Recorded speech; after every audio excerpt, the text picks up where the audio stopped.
Hello once again, Stephen Britt here. I'm coming to talk to you today about this story about the Freedom from Religion Foundation. And in particular, this news story came to me about how in some counties in Florida they're trying to get this pamphlet in the public schools entitled An X-Rated Book, Sex and Obscenity in the Bible. And it has this cover that has this anthropomorphic Bible reaching under the skirt of a young woman. And they take out all these Bible verses. So in this news story, what it's actually about is the fact that the public schools didn't want this pamphlet being handed out, but the Freedom from Religion Foundation came back and said, well, you're handing out the Bible and everything in here is in the Bible. The legal counsel for the Freedom from Religion Foundation said the following: I think if you look at the content of that brochure and what is actually in the Bible and some of the things that are in the Bible in terms of sex and compare that to the cover of the pamphlet, the cover is pretty tame compared to anything that is in the Bible. I think the bottom line is you can't consider any of our materials obscene when compared to the Bible.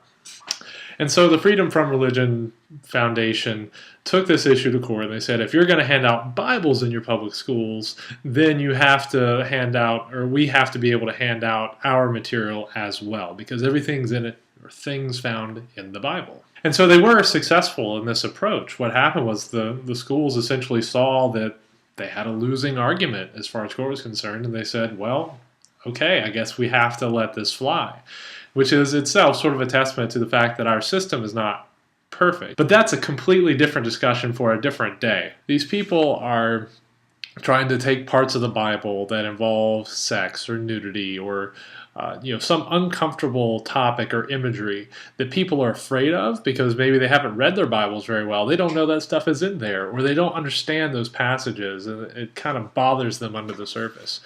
And so they're trying to exploit that uncomfortableness that some people have with the Bible that's already lingering there by referencing these verses and saying, just look how disgusting this book is. How can you possibly believe in something that is this vulgar, and why would God write something so obscene? And the fact is, if people haven't read their Bibles and they're not completely comfortable with what's written in it, then they won't know how to answer these people. So I want to give you an example of one of these verses and how it might make people uncomfortable and what it's all about. So I'm going to turn to Ezekiel chapter 23, verses 19 through about 21, and it says, Yet she, that is Israel, became more and more promiscuous as she recalled the days of her youth when she was a prostitute in Egypt. There she lusted after her lovers, whose genitals were like those of donkeys, and whose emission was like that of horses. So you longed for the lewdness of your youth, when in Egypt your bosom was caressed, and your young breasts fondled. God is making a point here. He's making a point that clearly they didn't realize the extent to which they were offending God. So God sent them a prophet who was going to show them how bad they had been. And in particular, since they weren't getting it through their heads that idolatry was that bad, he used something that they would understand on a visceral level. This is something that is supposed to affect us when we read it, because it was supposed to affect the people who heard it, because they were doing something as bad as what is depicted here. We understand that this is a bad thing. This nation being a prostitute, doing what prostitutes do. God was making the comparison to make the point. Putting it in this way, in fact, was an act of love on God's part. He was trying to turn the hearts of an unrepentant people away from the evil they had done by showing them how evil it had been.